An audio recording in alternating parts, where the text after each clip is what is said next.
माताएं बहनों को हरितालिका की ढेर सारी शुभकामनाएं। भक्तों, हरितालिका तीज का नाम सुनते ही आंखों के सामने मां पार्वती का कठोर तप और भोलेनाथ का अद्भुत आशीर्वाद तैरने लगता है। यह सिर्फ एक व्रत नहीं है, बल्कि पति पत्नी के अटूट रिश्ते का सबसे बड़ा प्रतीक है। जिस स्त्री ने इसे सच्चे मन से कर लिया, उसके जीवन में कभी भी दरिद्रता, दुख या पति पर संकट नहीं आता।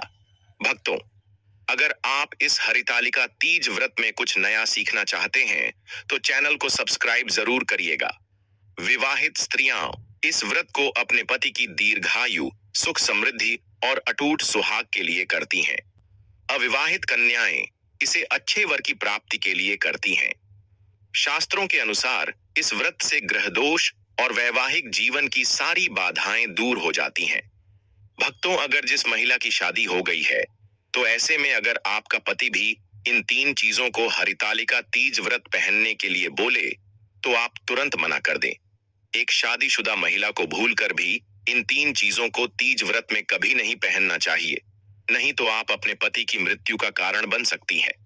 आज हम महिलाओं से संबंधित साफ साफ शब्दों में 6 से 7 बिंदु बताने वाले हैं, जो कि हर पति पत्नी को एक बार बिना शर्म किए जरूर ही सुनना चाहिए। शादी हो जाने के बाद पति पत्नी 7 जन्मों के लिए एक दूसरे के हो जाते हैं, और शादी हो जाने के बाद पति पत्नी शारीरिक संबंध बनाते हैं। परंतु कई महिलाएं नए रिश्ता, नई नई जवानी में पति के द्वारा कई ऐसी चीज उपहार के तौर पर लाई जाती है पत्नी के लिए, जो कि पत्नी गलती से उन चीजों को पहन लेती है, उस समय पत्नी को पता नहीं होता है। यहाँ तक कि शास्त्रों में भी यह नहीं कुछ भी पहन लिया जाए। ऐसे में उनके जीवन पर नकारात्मक प्रभाव पड़ता है। घर में कंगाली छा जाती है और घर पूरा कंगाल होने की करार पर आ जाता है। यहाँ तक कि परिवार, रिश्ते और पति की जान भी चली जाती है।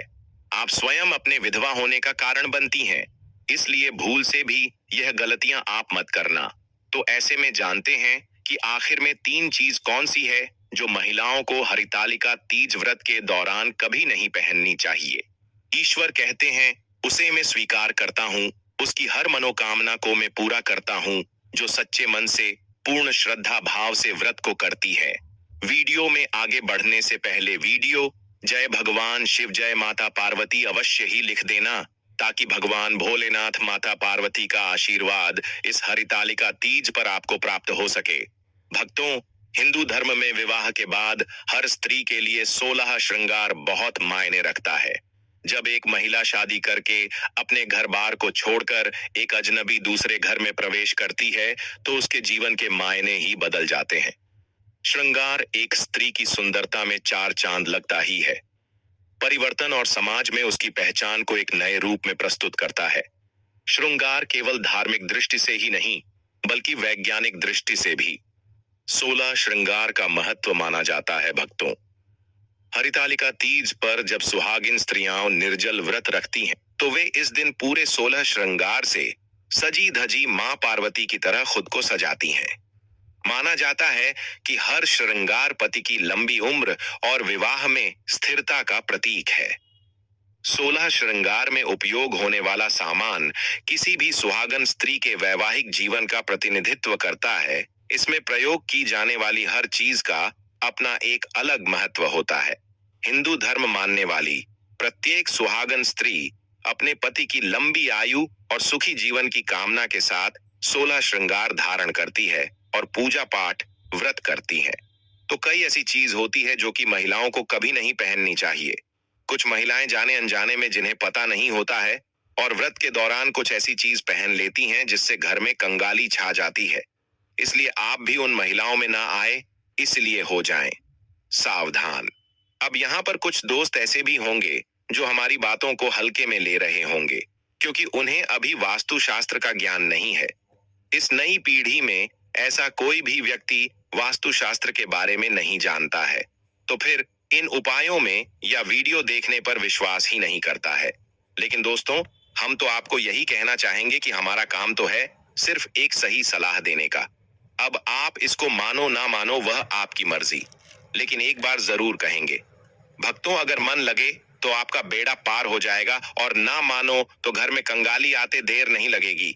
इसलिए भक्तों को सही सही 100% जानकारी के साथ में जानने के लिए इस वीडियो से जुड़ जाना। वीडियो को आगे बढ़ते हैं। आपके पास अभी जितने भी काम हैं उनको साइड में रख दीजिए। ध्यान पूर्वक जो आपको बताया जा रहा है उसे देखिए और सुनिए और समझिए, क्योंकि आपको बाद में यह जानकारी कोई भी नहीं बताया, इसलिए यह मौका अपने हाथ से मत जाने दीजिएगा। तो चलिए जानकारी आरंभ करते हैं। सभी कान खोल करके सुनिएगा। नंबर 1, शास्त्रों में स्पष्ट बताया गया है कि किसी भी शादीशुदा महिला को एकदम सफाचट सफेद रंग का वस्त्र कभी नहीं पहनना चाहिए। ऐसा करने से आपके मान सम्मान को ठेस पहुंच सकती है। आपको बता दें कि आजकल के फैशन के युग में महिला सुंदर दिखने के लिए काम हृदय पर कर देती है, जिसके बारे में सोचना भी पाप के बराबर है। के लिए काम हृदय पर कर देती है, जिसके बारे में सोचना भी पाप के बराबर है। वास्तुशास्त्र के अनुसार एक भी नहीं पहनना चाहिए। इसके पीछे का कारण यह है कि सफेद रंग की साड़ी को पहनने से पतिव्रता धर्म बिल्कुल खत्म हो जाता है और उनके रिश्ते में नकारात्मक ऊर्जा का आगमन हो जाता है, क्योंकि यह लिबास विधवा होने का है। ऐसे में आप अपने पति की मृत्यु का कारण बन सकती हैं, इसीलिए हो जाएं सावधान। वहीं अगर आप सफेद रंग का वस्त्र पहनना चाहती हैं तो ऐसा पहने जिसमें कुछ और रंग भी जरूर हो, लेकिन एकदम सफेद रंग का कपड़ा कभी ना पहने। नंबर 2, इस आधुनिक दौर में महिलाएं सुंदर दिखने के लिए पैरों में सोने की पायल और बिछियां पहन लेती हैं, जो कि शादीशुदा महिलाओं के लिए पैरों में सोने से बनी हुई चीजों को पहनने से कुबेर महाराज का अपमान होता है और जिसके कारण आपके परिवार से रिश्ते टूट सकते हैं और कई सारी परेशानियों का आगमन भी हो सकता है। उसे घर में माता लक्ष्मी कभी प्रवेश नहीं करती, उसकी जगह उनकी बहन और लक्ष्मी का घर में बस हो जाता है। इसीलिए सोने को पर में कभी न पहने। पैरों में सोना पहनने से पाप लगता है, इसीलिए हो जाएं सावधान। नंबर 3, सिंदूर और मंगलसूत्र का महत्व। हिंदू धर्म के अनुसार सिंदूर और मंगलसूत्र के बिना शादी अधूरी मानी जाती है। आपको बता दें, यह तो सभी लोग जानते हैं कि हिंदू महिलाओं के लिए सिंदूर सुहाग की निशानी होती है। इसे वे अपने पति की खुशी से जोड़ती है। ऐसे में अगर जो महिला विवाहित होकर भी सिंदूर न लगे तो दुनिया का सबसे बड़ा पाप माना गया है और आपकी इस पवित्र रिश्ते को और व्यक्ति मनुष्य का नाम दे सकते हैं। इसीलिए मांग में सिंदूर होना आवश्यक है। वही मंगलसूत्र का भी बड़ा महत्व है। मंगलसूत्र में सोना या पीतल भले ही ना लगा हो, धागे में काली मोती जरूर होने चाहिए। ऐसा माना जाता है कि मंगलसूत्र का पीला हिस्सा माता भगवान शिव माना गया है। शास्त्रों के अनुसार शादी होने के बावजूद भी जो महिलाएं मंगलसूत्र न पहनती हैं तो सबसे बड़ा पाप है। ऐसे में आपके रिश्ते पर कलंक लग सकता है। इसीलिए एक शादीशुदा महिला को मंगलसूत्र अवश्य पहनना चाहिए। अगर आपके पास मंगलसूत्र नहीं है तो कम से कम गले में काला धागा तो पहन सकते हैं। अगर सिंदूर में एक ऐसी चीज रख दी जाए जो आपके लिए और आपके परिवार के लिए बेहद शुभ हो, क्या आप ऐसी चीज के बारे में जानते हैं? अगर नहीं तो वीडियो को अंत तक जरूर देखिएगा। आने वाले हैं कि ऐसी कौन सी चीज है जो सिंदूर की डिब्बी में रखनी चाहिए और जो वह कई कार्यों में बहुत शुभ है। धार्मिक मान्यता के अनुसार सिंदूर लगाने के कई नियम होते हैं जिनका पालन करना अनिवार्य होता है। सिंदूर लगाने के संदर्भ में जो भी नियम बनाए गए हैं, सभी सुहागिन महिलाओं को इन नियमों का विधि पूर्वक पालन करना चाहिए, अन्यथा उनके जीवन में परेशानियां उत्पन्न होने लगती हैं। जो महिलाएं सिंदूर के नियमों का पालन नहीं कर सकती, ऐसी महिलाओं के पति को धन तथा स्वास्थ्य संबंधी समस्याओं का सामना करना पर रह सकता है। तो आइए जानते हैं सिंदूर लगाने के लिए कौन से नियम हैं जिनका पालन हर महिलाओं को करना चाहिए। नंबर 1, सिंदूर का गिरना बहुत ही अपशगुन माना जाता है। अगर आप किसी ऐसी जगह पर रखेंगे तो बच्चे इसे हाथ लगाएंगे और यह गिर सकता है। नंबर 2, मांग के लिए आप हमेशा ही सुख सिंदूर का ही इस्तेमाल करें। आजकल मार्केट में ट्रेन के लिए कई तरह के लिक्विड सिंदूर भी उपलब्ध है, लेकिन वह लगते अच्छे नहीं होते।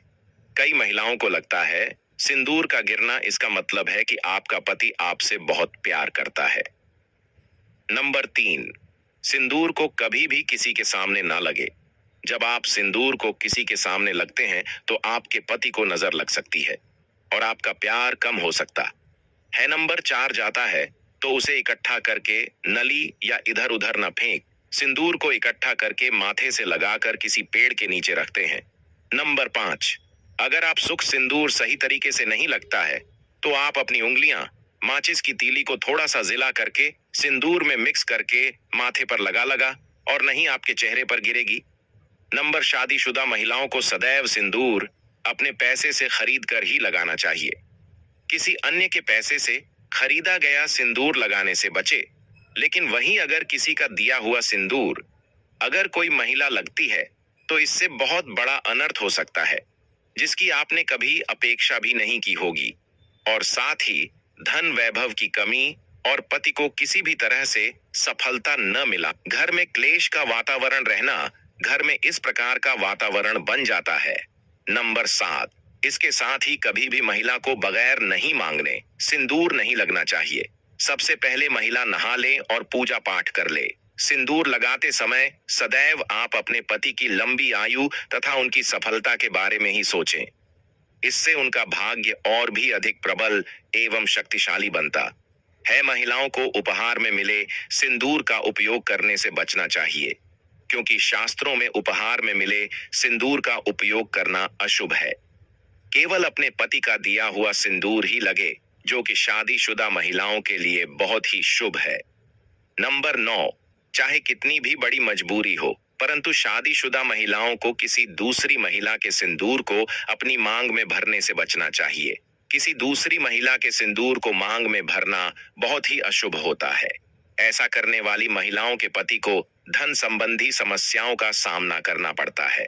नंबर 10, घर में अगर किसी भी तरह के सूतक है या आपके पीरियड्स आ रहे हैं तो आप सिंदूर ना लगे, क्योंकि यह सिंदूर का अपमान होता है। इसके साथ ही मां लक्ष्मी ऐसे घर में प्रवेश भी नहीं करती है।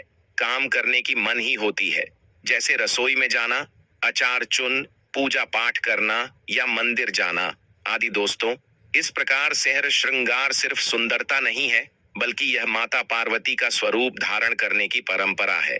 माना जाता है कि इस दिन स्त्री जितने अधिक श्रृंगार पूरे मन से करती है, उतनी ही जल्दी भोलेनाथ और पार्वती की कृपा प्राप्त होती है। दोस्तों, हिंदू धर्म में ऐसी मान्यता है कि महिला द्वारा तुलसी में जल डालने से तुलसी का पौधा सूख जाता है, क्योंकि इस समय महिलाओं के शरीर में ऊर्जा का संचार अधिक होता है।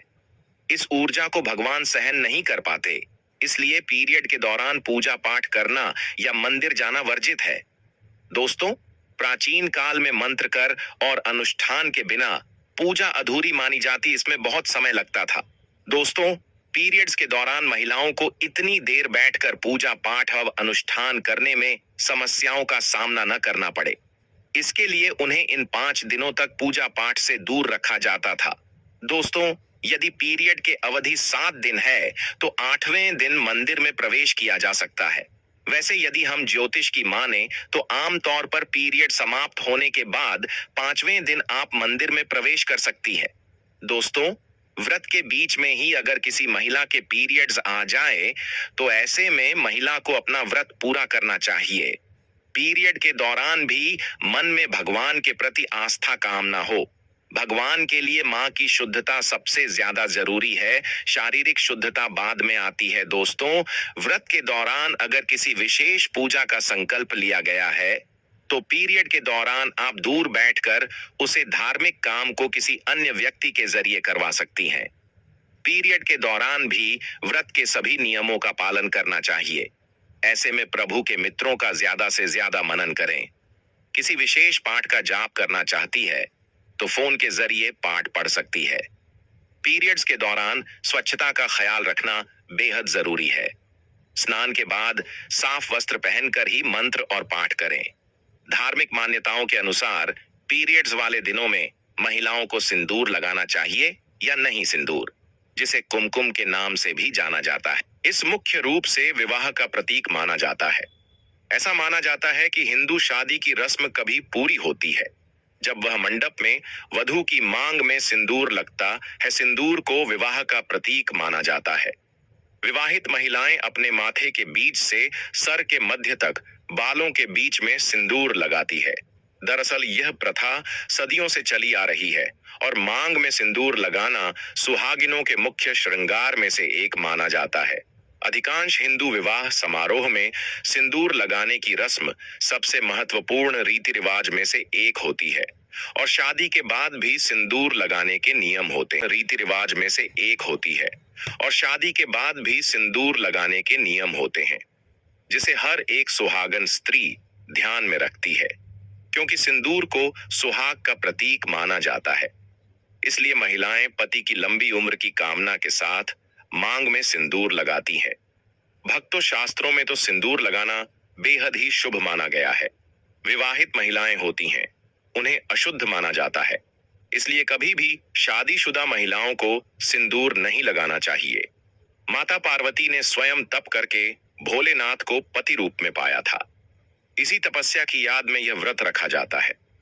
शास्त्रों में कहा गया है कि इस दिन जो स्त्री निर्जल व्रत कर पूरे श्रद्धा से मां पार्वती और शिवजी का पूजन करती है, उसकी मनोकामना अवश्य पूर्ण होती है, उसका सुहाग अटूट रहता है और पति की आयु चिरकाल तक बढ़ती है।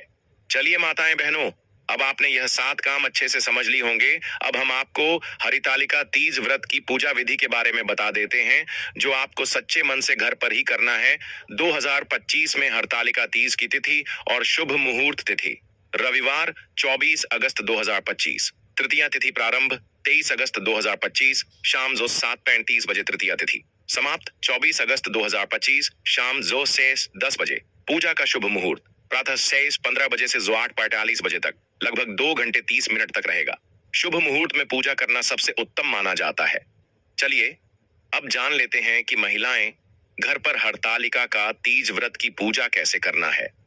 हरतालिका तीज व्रत की पूजा और नियम बेहद पवित्र और अनुशासित तरीके से निभाए जाते हैं, क्योंकि यह व्रत निर्जला बिना पानी के रखा जाता है और पूरी रात जागरण के साथ संपन्न होता है। हरतालिका तीज व्रत पूजा विधि व्रत का संकल्प भाद्रपद शुक्ल तृतीया की सुबह स्नान करें, साफ पीले या लाल रंग के कपड़े पहने, पूजा स्थल पर बैठकर व्रत का संकल्प लें। मैं आज निर्जला हरतालिका तीज व्रत कर रहा हूँ। भगवान शिव पार्वती की कृपा और अखंड सौभाग्य की प्राप्ति के लिए व्रत का संकल्प लिया जाता है। इसके बाद पूजा स्थान की तैयारी करें। एक चौकी पर पीला या लाल कपड़ा बिछाएं, उस पर मिट्टी बालू से शिव पार्वती व गणेश जी की प्रतिमा बनाएं। संभव हो तो प्रतिमा को प्राकृतिक फूलों और वस्त्रों से सजाएं। इसके बाद आपको पूजा की सामग्री एकत्रित कर लेना है। पूजन सामग्री हल्दी, चंदन, रोली, अक्षत, चावल, फूल विशेषकर लाल और पीले, बेलपत्र, धतूरा, मौसमी फल, मिठाई, पान, सुपारी, कलश, दीपक, अगरबत्ती, श्रृंगार सामग्री, चूड़ी, बिंदी, काजल, मेहंदी, सिंदूर आदि। पूजन क्रम गणेश वंदना करें। हरितालिका तीज केवल दिन भर व्रत रखने का नाम नहीं है, बल्कि इसकी रात भी उतनी ही पवित्र मानी जाती है। शास्त्रों में कहा गया है कि जिस स्त्री ने हरितालिका तीज की रात को जागरण की, उसका दाम्पत्य जीवन भगवान शिव पार्वती स्वयं सुरक्षित करते हैं। इस दिन व्रत करने वाली महिलाओं को रात्रि में सोना नहीं चाहिए, बल्कि पूरी रात जागरण, भजन कीर्तन और पूजा पाठ करना चाहिए। यह रात शिव पार्वती के मिलन की रात मानी जाती है। माता पार्वती ने भी अपने व्रत की रात निर्जल रहकर शिव जी का ध्यान और तप किया था।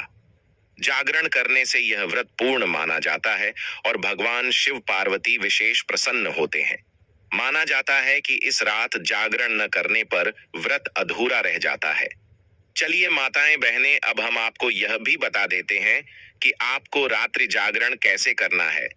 कुछ महिलाएं ऐसी भी होती हैं जिन्हें नींद आ जाती है या भूख लगने के कारण वह कुछ ना कुछ खा लेती है। तो कुछ नियम है रात्रि जागरण के, वह हम आपको बता देते हैं कि रात्रि जागरण कैसे करें। भजन कीर्तन करें। महिलाएं समूह में बैठकर शिव पार्वती के भजन गाएं। शिव शंकर को जो नित्य ध्यावे सो सुख पावे। ओम नमः शिवाय का सामूहिक जाप। शिव पार्वती की कथा सुने और सुनाई। इस रात हरितालिका तीज की कथा दोबारा सुनना और दूसरों को सुनाना बेहद शुभ माना गया है। दीप जलाएं। पूरी रात दीपक जलाकर रखना चाहिए। भक्तों, यदि आपने इस वीडियो को ध्यान पूर्वक सुना है तो कमेंट बॉक्स में सच्चे दिल से लिखिए, हर हर महादेव, माता पार्वती मेरी रक्षा करें। जो भी श्रद्धालु इस वीडियो को लाइक करेगा, भोलेनाथ उसकी झोली खुशियों से भर देंगे और मां पार्वती उसके वैवाहिक जीवन को कभी भी दुख से ग्रस्त नहीं होने देंगी। दोस्तों, यह थी हरितालिका तीज 2025 की संपूर्ण और रहस्यमयी जानकारी। यदि आप अपने जीवन को खुशहाल और आशीर्वादमय बनाना चाहते हैं, तो इस वीडियो को शेयर कीजिए और चैनल को सब्सक्राइब करना मत भूलिए। जय भोलेनाथ, जय माता पार्वती।